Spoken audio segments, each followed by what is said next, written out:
to our talk on the Carmelite Declaration. It's a great pleasure for me to come and speak to you on this document. I entitled the talk, The Treasure of Our Charism. And I'd like to begin with just one verse of scripture, and that's from Matthew chapter 13, verse 44. The kingdom of heaven is like treasure hidden in a field, which someone found and hid.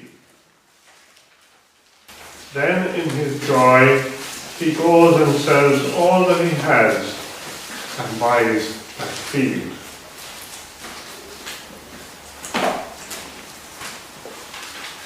So as I was thinking of, a scriptural passage to throw light on what I want to do, that passage came into my mind. The Holy Spirit inspired me, and because I see the Carmelite Declaration as being that lovely field,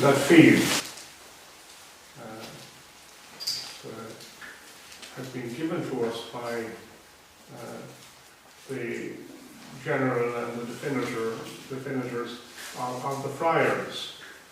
And the field that they have put before us is the field of the friars.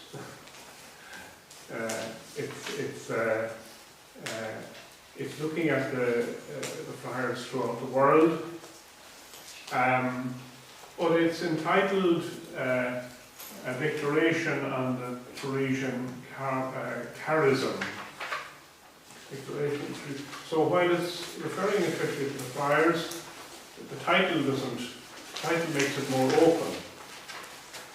And I would say that 95% of, maybe even more, of what is said in the Declaration is applicable not only to the friars, but to the sisters, the nuns, and to the secular order. It's a declaration on our charism.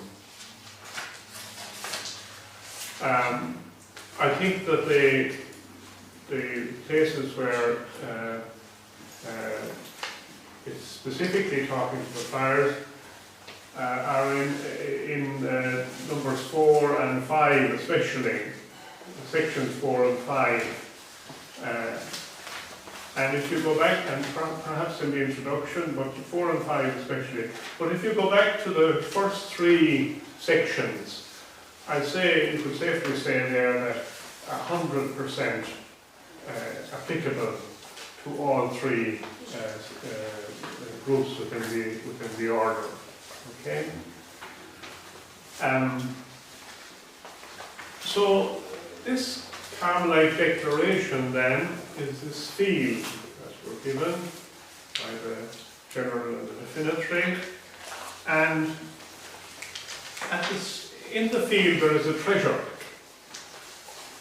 and I think the treasure is the charism. We find there within the declaration of the charism an understanding of the charism which is very, very wonderful and attractive. And a charism is a sort of a word that maybe isn't too familiar with a lot of people. Probably you'll be familiar with it, but it comes from the Greek word charisma. So we're familiar with charisma, all right? And charisma is a gift. A gift. You often say, "Oh, that person has great charisma," you know. So they have a great gift. So charisma is a gift that has been given, you know. And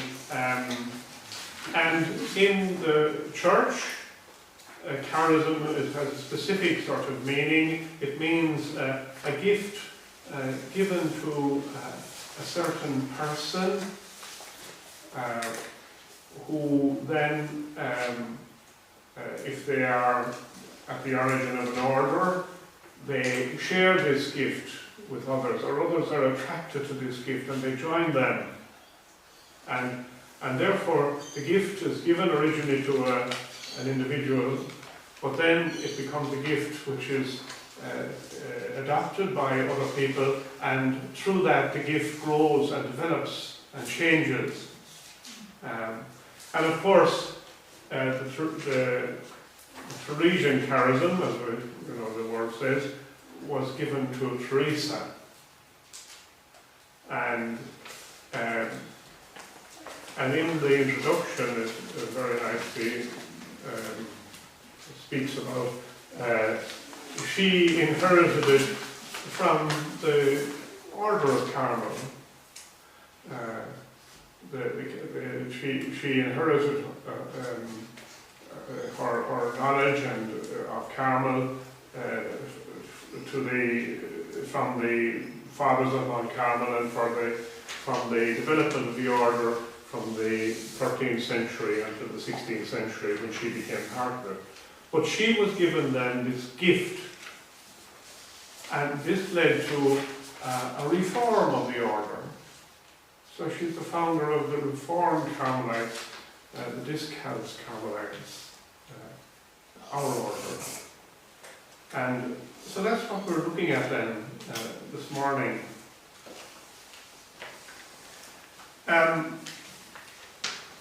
The charism is revealed to us in our traversing of the field.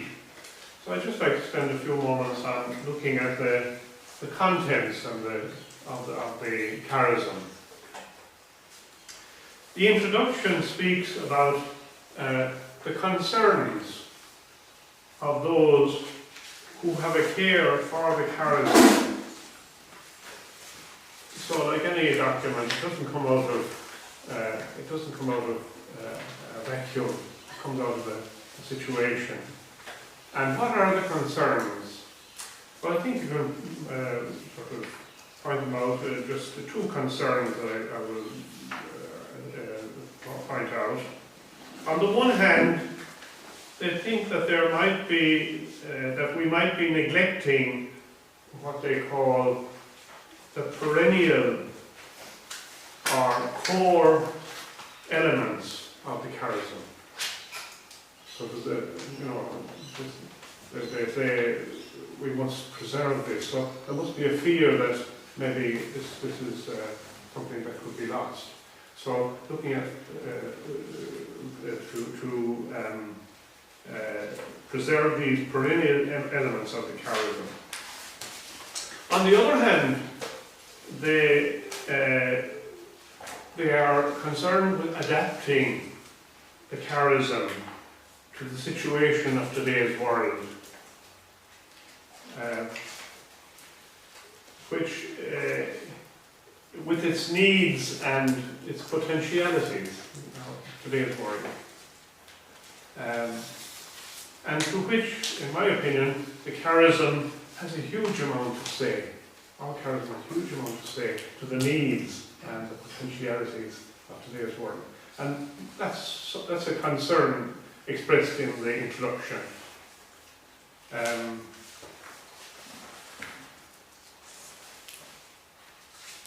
Perhaps they're afraid that we are hiding our riches from the world which needs them so badly. You know?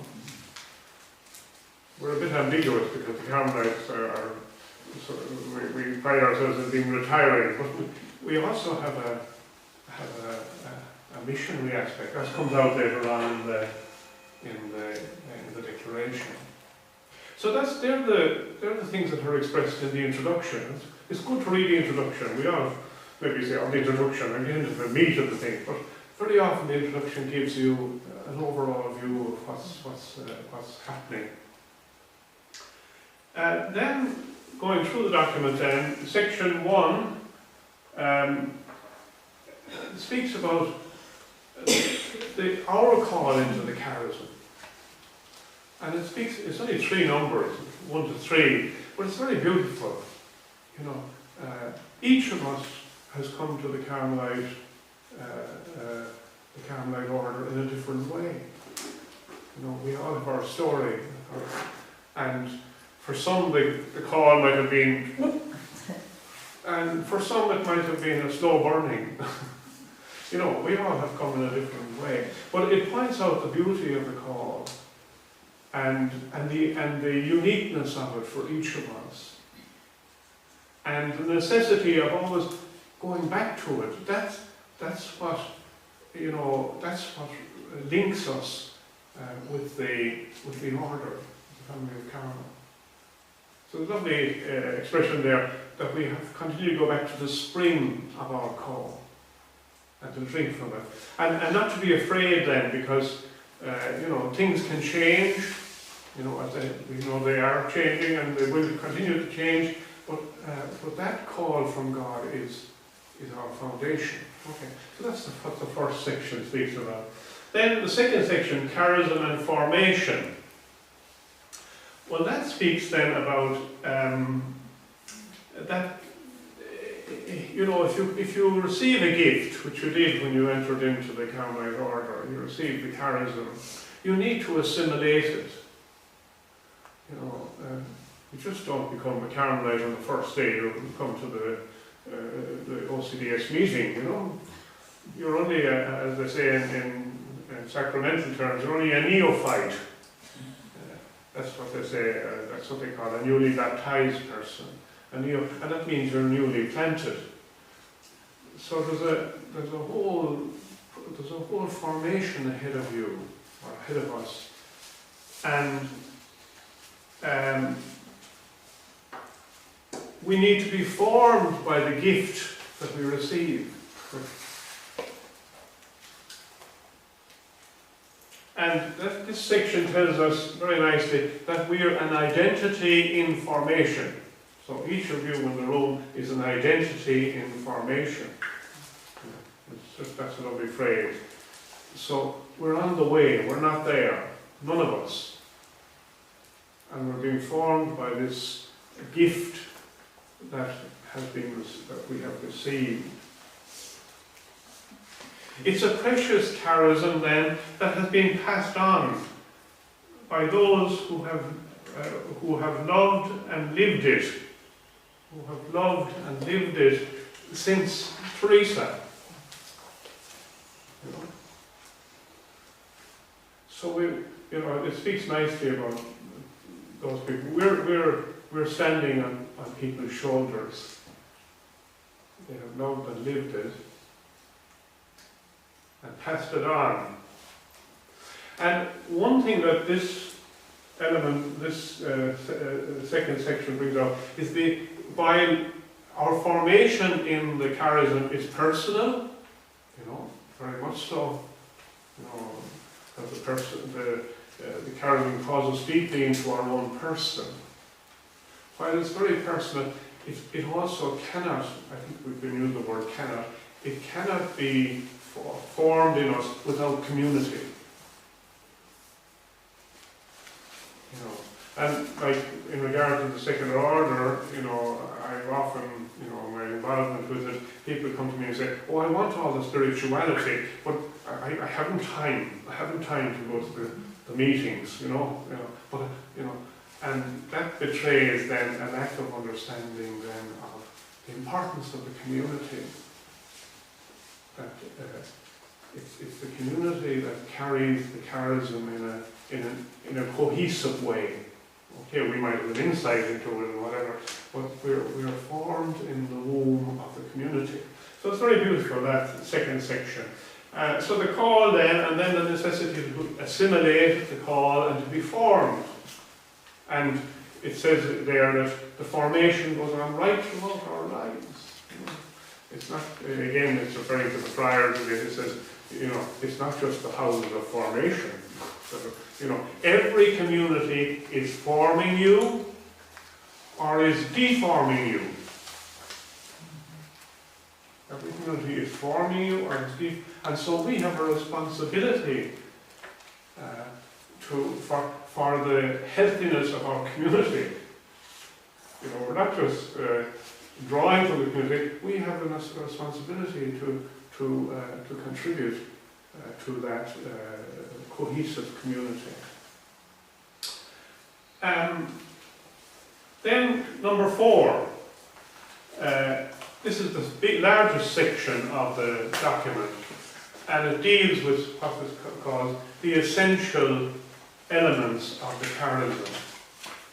And you'll see it there, it points out prayer, fraternity, and mission, the essential elements of the charism. And there's a little section at the end showing that those 3 essential elements are intrinsically connected, so that's what section 4 deals with, and that's very familiar because all the usual things of what we need to do as a community, how we have a missionary aspect, how we need to build up our community. Sorry, the first one was prayer. The importance of that relationship with God, which is a fundamental relationship, So that's what section 4 deals with. And then section 5, I think this is being directed a little bit towards the friars specifically, as the essential elements to a certain extent. But this unity and diversity, this goes back to the introduction again, because the introduction speaks about the great development of the order. The friars was referring to, but also the nuns and the secular order. But the great development and the richness of our charism and spreading out into the world, but it's concerned then that the essential elements are preserved and that unity is preserved. They're the 2 things that are to a certain extent always doing, but it points out we must find ways of putting this into practice. And when I was reading it the last time, when I was giving the talk the last time, I noticed the word concrete. It comes into the declaration quite often. The Carmelite charism is a concrete way of living the Christian life. It's not just an ideal. We have 2,000 ideas in 5 minutes, But a concrete way is tied down to our. It contains the idea of habit, discipline, endurance, all those things. So the conclusion sort of comes back to that. You'll notice that I left out section 3, because that's what I want to deal with. Why? Because, like any document, if you're a slow learner, like myself, you say, what's all this about? And then after reading it a few times, you begin to realize there's a heart to it. There's a core to the document. And I think that section 3 is the core. It's the treasure. It's the treasure hidden in the field of the document. And so I want to build our treatise around section 3. So here we are presented with the essence of the charism. The essence of the charism. What are we being called into? You see, the call doesn't specify, but what are we being called into? In section 2, what are we being formed in?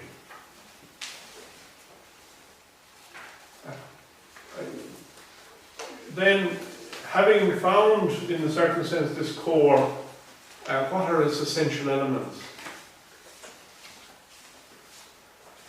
And then, how can we accept this in a concrete way that is constructive and isn't, divisive, so that we can work together to inculcate this charism in our own existence, and that we can inculcate it in our world, which is very much in need of it, but it doesn't know. It doesn't know that it needs it.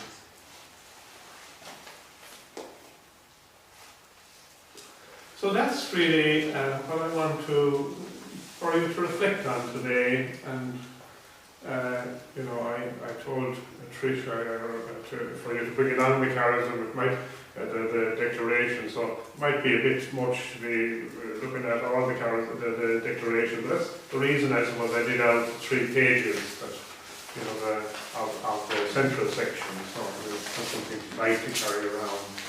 So what I would like to do then is to proceed then to speak maybe about the charism and the Theresian vision of the human person. And I'll deal with my 10 minutes that are left, I'll deal with numbers 11 to 15 of that. So that will give you something to reflect on. I'll wait until the second talk then to look at numbers 16 to 20, which I think are a section within the section. Part within the section. So just looking at the title there, charism and formation, essential elements of the charism in the 2 sections on each side of it. In this title is charism and the Theresian vision of the human person. Well, I think those two elements of the title are important. It's the first time we have Teresa mentioned, and we see that the charism then is related to her vision. Her vision.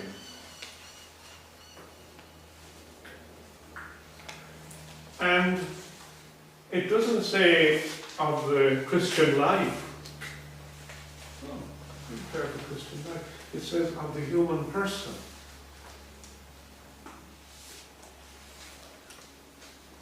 I think that's very powerful. Because God is the creator of the whole universe, the Lord of creation, and He sends Christ into that creation then to care for it and to bring it to its fulfillment, to bring it to its culmination. But it doesn't start just with the Christian revelation. It starts with the creation. And I think that's very important for us, when you're reading the document. And it's also important in the aspect of mission, that Teresa is hasn't something to say just to a Christian.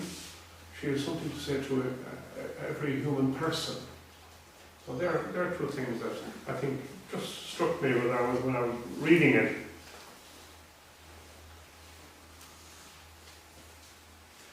So I have entitled this, I don't know why I entitled it, but I hope I remember as I go along, Receiving the Charismatic Identity. These 4 or 5 numbers from 11 to 15, 11, 12, 13, 14, 15, 5 numbers. So it begins then in number 11, the Carmelite way of being a discalced Carmelite is a concrete. The concrete there. Being a discalced Carmelite is the concrete way of living, is a concrete way of living the human condition and the Christian identity. So there you have what I was talking about. So it's a concrete way of living our human condition and our Christian identity. So that sentence, I think, is important. And, you know, it's not saying that we're the only charism in the church. You know, it's a concrete way, it's a specific way. The Franciscans have their way. The Dominicans have their way. The Jesuits have their way, you know, and all the various charisms within the church. And it says then too that the Theresian charism contains an anthropology, a particular vision of what it means to be a man or a woman, which is no different from that proposed by the gospel, seen from a specific perspective. So, so the Theresian vision, you know, is not esoteric. It's a gospel vision, and everything that about what Teresa speaks is to be found in the gospel.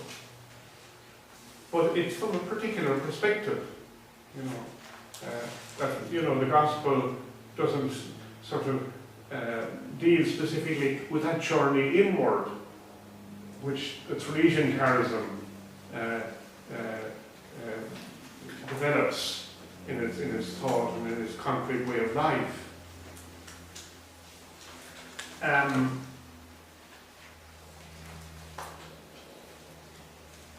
So this Theresian vision then is at the heart of all we do, informing all our being and activity. The vision that we've received. So that's very important, that we get to know Teresa and her charism. And, you know, we're not called into the Theresian family to become Franciscans or to become Dominicans. We're called into the Theresian family. Your call brought you to Teresa's vision, and that's where you're planted. That's the concrete mode of your existence. Therefore, you have to find out about it. You have to value it and to live it. Number 11 is saying something like that. Number 12, true human dignity. So again, the human person. True human dignity. It says, in our cultural context, the anthropological proposal of Teresa is enlightening. And, you know, it quotes there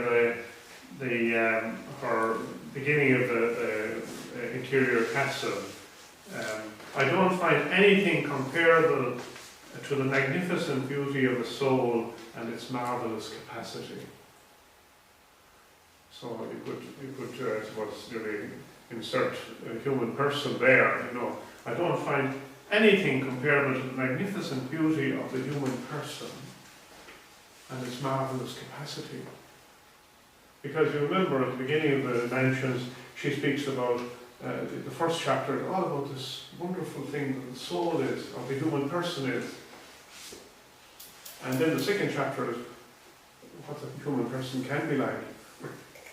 You know, if it's growing from a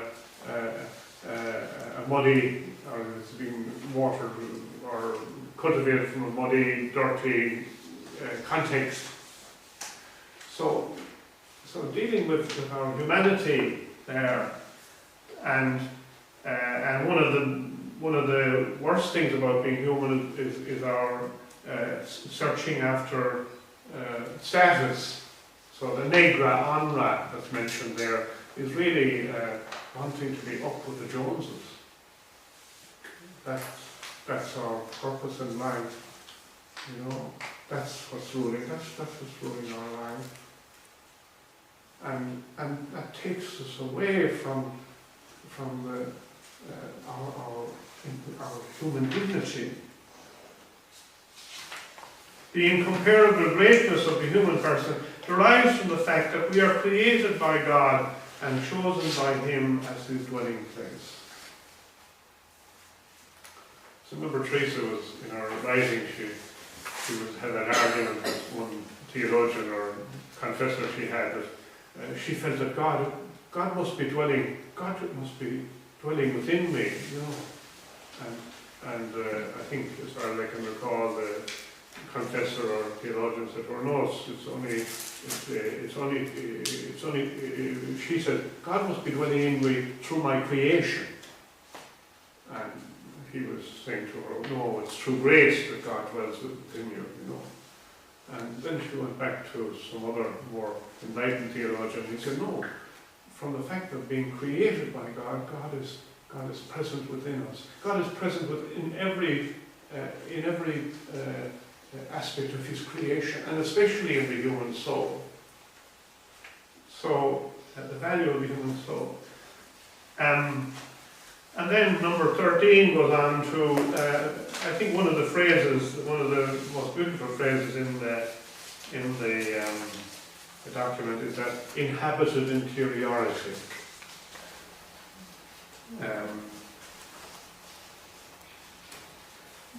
She says there that, or the document says, the intuition of Teresa of Jesus, which is at the foundation of the Theresan charism, is that the answer to our deepest desires and needs of the human heart is found within us, in the interior castle of the soul, in our interiority, which is inhabited by the triune God. So we are an inhabited interiority. The triune God lives within every human person. And I suppose, our baptism gives us the grace of being able to know this and to be able to respond to this in a human way,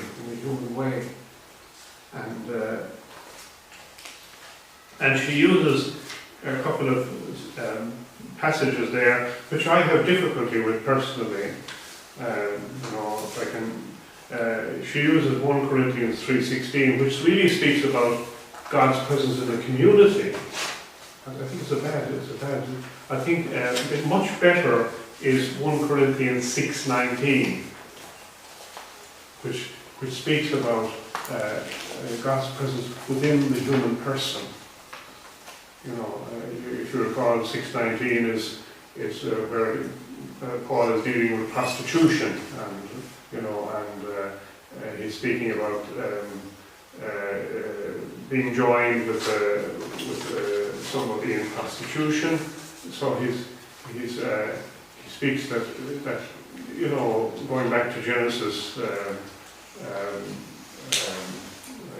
the early passage of Genesis, that the two became one flesh through their intercourse.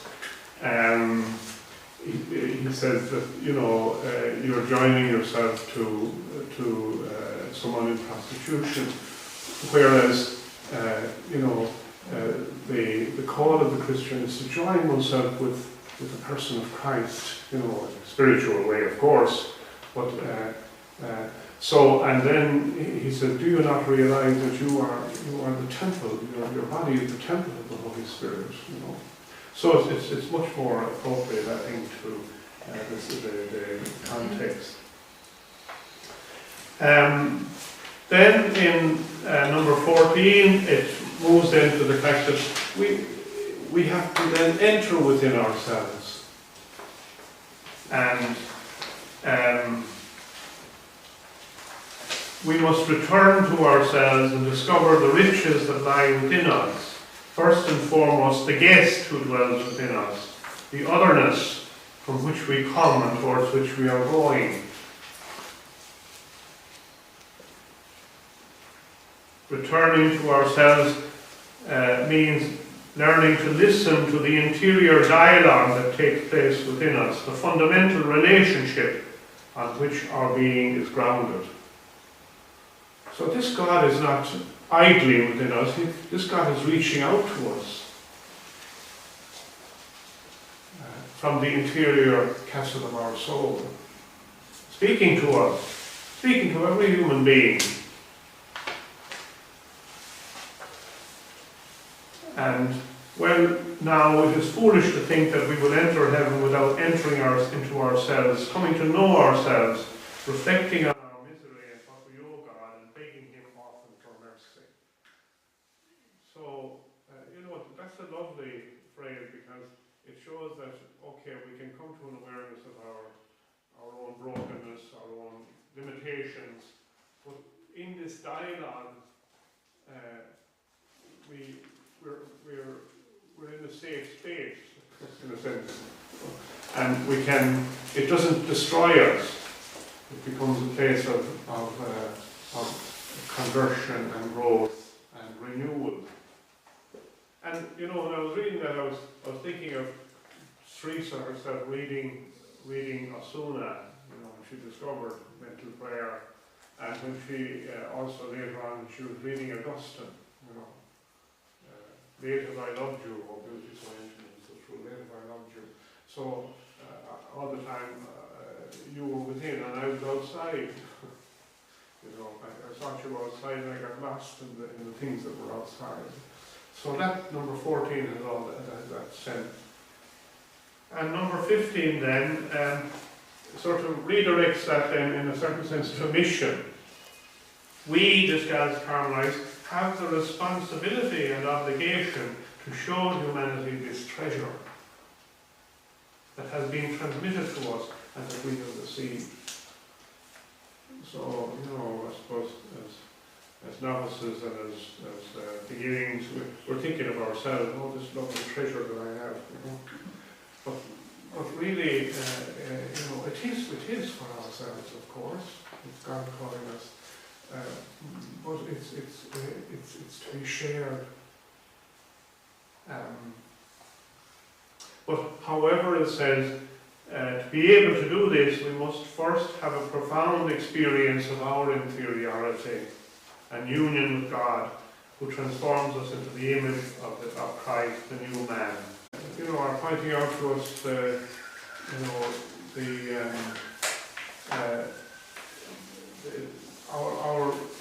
concrete way that we have been the concrete mode of living the Christian life that we've been called into, and this reveals to us our human dignity. Somebody put the phrase, "I'm not empty within." I'm not empty within. There's something very precious within me, from my creation by God, but also not only from that, but from the fact that what is within me is a capacity to welcome God. So the medievals used to shout out that the human person is capax Dei, so the Latin phrase. The human person is capable of God, is capable of containing God. So number 12 speaks about that. Then, the inhabited interiority, that this God within us is active and calling us. He's not sitting in a coffee shop, alone. He's sitting in a coffee shop waiting for you. And reaching out to you, pulling you into the conversation. And but we can just pass by. So faith is necessary. Conversion. Turn and encounter this reality that's within us. And finally then, section number 15 then, that this is a great gift to us, but it is also a task. There's a lovely book I remember reading years ago, Gift and Call. So any gift is a call, So there's plenty to think about there, really. So maybe just to go away and, maybe you take that Matthew 13:44, about the treasure, or maybe you'd like to go and speak to you'd like to have a look at the lovely passage that Teresa loved, the Samaritan woman, at the well, John chapter 4. Verses 4 to John 4 to 15. There is someone coming to Jesus, and we'll deal with that in the second talk. That Jesus is the doorway. So she discovers the doorway, but she doesn't. It takes her a while to cop on, So it's like our own journey, and so to spend time then looking on that fellowship. So glory be to the Father, and to the Son, and to the Holy Spirit, as it was in the beginning, is now, and ever shall be, world without end. Amen. And the retreat days are just to. The silence is so important, and solitude, to give each other that gift, because is there a conviviality at some stage of that? No, maybe towards the end of the day. I forgot to mention earlier, I have got one extra copy of the